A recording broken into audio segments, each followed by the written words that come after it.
काल 3/12/2025 रोजी जो आपल्या पार्टीचा डीपी सुजित झावरे पाटील यांच्यामुळे जो मंजूर झाला, त्याचप्रमाणे राजकीय, शैक्षणिक, सामाजिक क्षेत्रातील सर्वच मान्यवर आपले सर्वांचे इथं मनापासून असे स्वागत करते.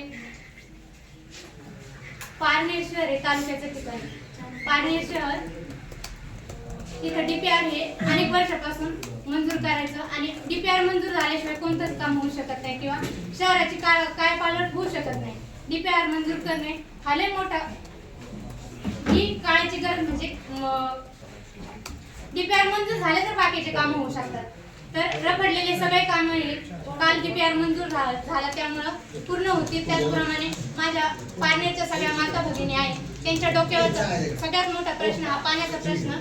त्यांच्या डोक्यावरचा हंडा हा सुजित झावरे पाटील यांच्यामुळं उतरणार आहे. त्याचप्रमाणे आपलं भारताचं संविधान ज्यांनी लिहिलं डॉक्टर बाबासाहेब आंबेडकर, असे जे भारत देश ज्याच्यामुळे चालतो असे संविधान विश्वरत्न भारतरत्न डॉक्टर बाबासाहेब आंबेडकर यांचं स्मारक होण्यासाठी जे इतक्या वर्षापासून आपण कष्ट करत होतो त्या कष्टाला फळ काल डीपीआर मंजूर झाला. त्यात अनेक सारे प्रश्न आहेत, पण त्यातलं भारताचं संविधान ज्यांनी लिहिलं ते पारनेर तालुक्याच्या ठिकाणी भव्य दिव्य असं स्मारक होण्याची जी इच्छा होती ते पाटलांच्या मार्गदर्शनातून पूर्ण झालं. त्यापासून मी हिमानी नगरे वार्ड क्रमांक 9ची नगरसेविका, वार्ड क्रमांक 9 तर्फे तसेच माझ्या सर्व समाजातर्फे पाटलांची मनापासून असे आभार मानते आणि असंच आम्हाला सहकार्य करत राहा.